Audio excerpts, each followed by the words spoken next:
नमस्कार, जय माँ भारती। अगर आपको ये कंटेंट पसंद आ रहा है तो वीडियोस को लाइक कीजिए, शेयर कीजिए और चैनल को सब्सक्राइब कीजिए। आज हम बात करने जा रहे हैं दक्षिण अफ्रीका के एक टूटे हुए बाग मेडागास्कर की। मेडागास्कर जो 1850 आते आते एक अलग दुनिया का चौथा बड़ा द्वीप बन गया है।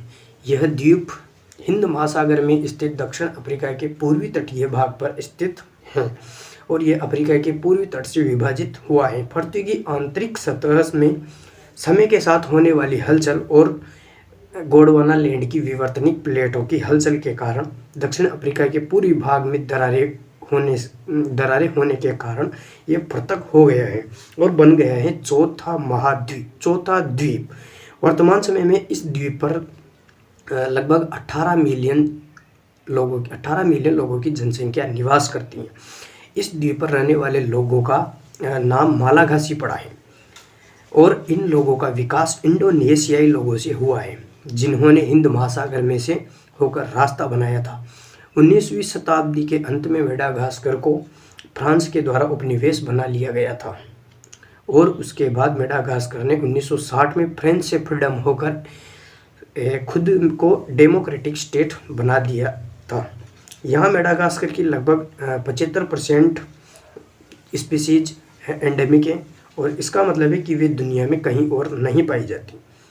इसी द्वीप पर अजीब जंतु पाए जाते हैं, जिनमें लाइमर प्राइमेट्स का एक समूह है और टेनरेक्स कांटों वाला चूहा, चमकीले रंगों वाले गिरगिट, पूमा की तरह के फोसा और कई अन्य स्पीसीज यहाँ पर पाई जाती हैं। लेकिन अफसोस की बात यह है कि मानवीय विकास और शिकार ने इनके प्राकृतिक आवास को नष्ट कर दिया है। इसके कारण इनकी 75 से 85% तक की स्पीसीज को मानवीय विकास ने खत्म कर दिया है।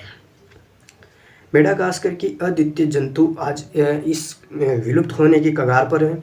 द्वीप के सबसे ऊपरी छोर पर सारातानाना सेक्टर में द्वीप का सबसे ऊंचा पर्वत है। मेडागास्कर के अक्सर ग्रेट रेड द्वीप कहा जाता है क्योंकि इसकी मिट्टी लाल है और यहाँ एग्रीकल्चर के लिए उपयुक्त नहीं है। पूर्वी तट का सबसे नम हिस्सा है और इस प्रकार से यही द्वीप का वर्षावन है। इस क्षेत्र को समय समय पर विनाशकारी उष्णकटिबंधीय तूफान और चक्रवातों का सामना करना पड़ता है।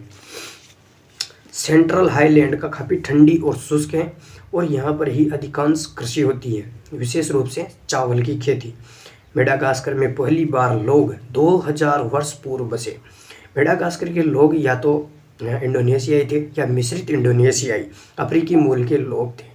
अरब के व्यापारी 800-900 ईस्वी के आसपास यहाँ पहुँचे और जब व्यापारियों ने उत्तरी तट के साथ व्यापार करना शुरू किया तो पहला ज्ञात यूरोपीय व्यक्ति जिसने मेडागास्कर को पहली बार देखा वह एक पुर्तगाली समुद्री कप्तान डिओगो डियास था।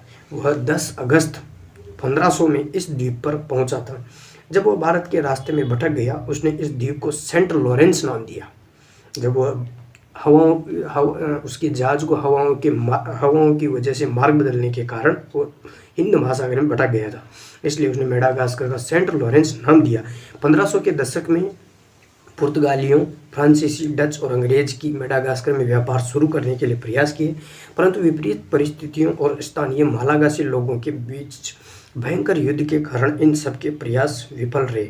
इसी बीच 1700 के दशक के दौरान पश्चिमी तट के साकालावा ने मेडागास्कर की पहली साम्राज्य की स्थापना की और 1810 में उनके प्रतिद्वंदी मरीना ने शेष द्वीप के अधिकांश भाग में एक साम्राज्य की स्थापना की और देश में अंग्रेजी मिशनरियों के लिए रास्ता खोल दिया,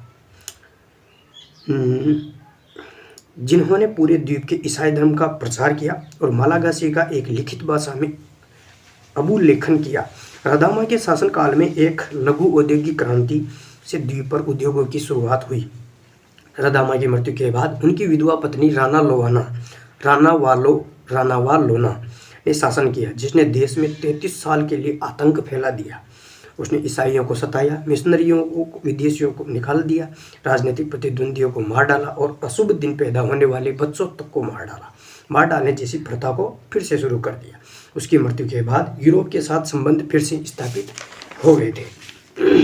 1883 में फ्रांस ने मेडागास्कर पर आक्रमण किया और 1896 तक द्वीप पर अपना शासन स्थापित कर लिया।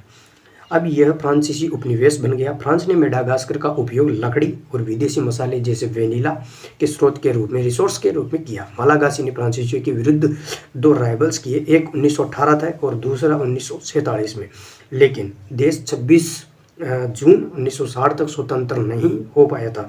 1975 में DDR रेटा सिराका ने देश पर नियंत्रण कर लिया। उसने 1991 तक एक तानाशाह की तरह शासन किया।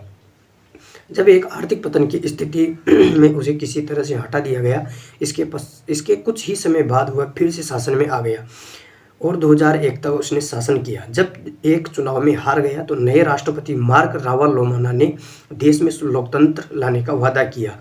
वो उसकी पत्नी रियर डियोगा की पत्नी नहीं थी। उसने अपनी साइकिल के पीछे उसने मार्क रावालोकामाना ने देश की जनता से वादा किया था कि वो लोकतंत्र को देश में फिर से बहाल करेंगे। तो उसने अपनी साइकिल के पीछे दही की बाल्टियां रखकर गलियों में बेचना शुरू किया और इस तरह से वो रावालोमाना ने एक व्यापार का साम्राज्य स्थापित कर लिया और मेडागास्कर का सबसे अमीर आदमी बन गया और 2005 में वह राष्ट्रपति बना मेडागास्कर का और इसके साथ ही मेडागास्कर को एक डेमोक्रेटिक स्टेट के रूप में भी बना दिया। और धीरे धीरे समय के साथ मेडागास्कर की GDP आज एक अच्छे देशों की लिस्ट में शुमार की जाती है।